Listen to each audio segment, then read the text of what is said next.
You've received the script, you've recorded the file. Now it's time to send the audio to the studio, the producer, whoever it is that's booked you. How do you send it? What sort of file format? What should you do with it? If you don't know, take a listen to what's coming up next.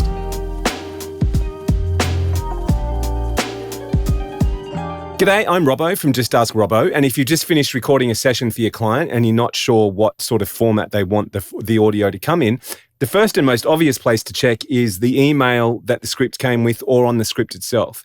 Most of the time, they will, if it's not a directed session, they'll be telling you how do they want it. Do they want a WAV file, an MP3? Do they want mono, stereo, raw, process, split takes, a full file?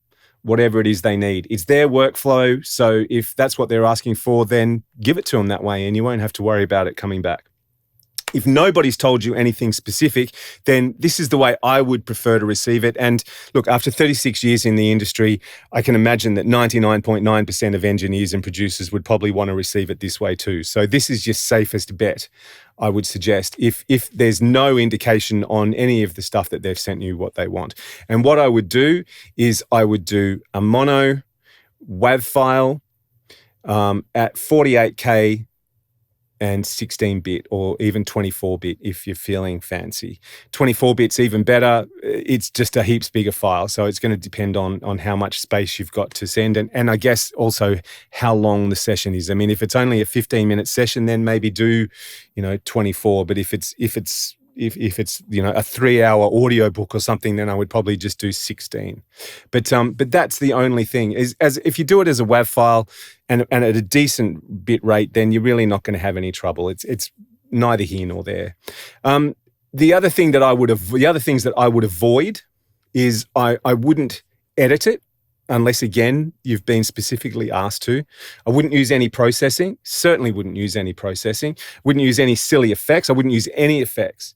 And, none of this, I just added a bit of reverb because I thought it sounded good or whatever. Please don't. The cleaner you can, the better. I wouldn't edit it. What I would do while you're recording is I would say that I would be slating my takes. I would go, okay, here's take 1. Here's take 2. Here's take 3. Here's an alternate take. I'm just going to pick up that last paragraph. I'm going to pick up that last sentence. I just had a thought. Here's another way we could do the client name in the second paragraph, whatever. Give them all that information. So with me as an audio engineer, when I'm sitting here and I'm listening, and I'm usually, the first time I listen through your file, I'm taking notes. I can refer back to that later on when I'm editing. So in terms of naming the file, well, I mean, I would keep it simple. I mean, I would, if it was me, if I was the audio engineer and I'm not, if I was the voiceover artist and I'm not, I would put my name, I would put an underscore, I would put the client's name, put an underscore, and then I would put the date of the recording. And maybe if necessary, or if you're doing separate files for radio and TV or something, well, this is the radio, this is the TV, whatever. But that's the way I would sort of name it for them. And that way then when it lands on someone's desktop, they know exactly what it is. Or if I'm searching through my computer for it, because I've obviously got a million voiceover files in my computer, if I'm searching through it, I can find it easily. Please don't sort of, cut it into a million different files and zip them all up and try to send them because it just gets messy. The more self-contained you can make it, the better.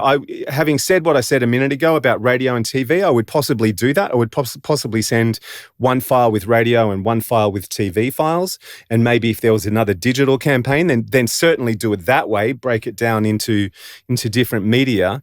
But I kind of feel like when you sort of start taking, here's a file with take 1 and here's a file with take 2, and if there's more than one script, then all of a sudden that just becomes like sensory overload, and you poor old engineers spending hours sorting through everything, trying to find which one's which and what goes where. So look, if you need help getting that sort of thing sorted out, justaskrobbo.com is the place to go. I am Robbo, and I'll be back next week with another Minute on Your Mic.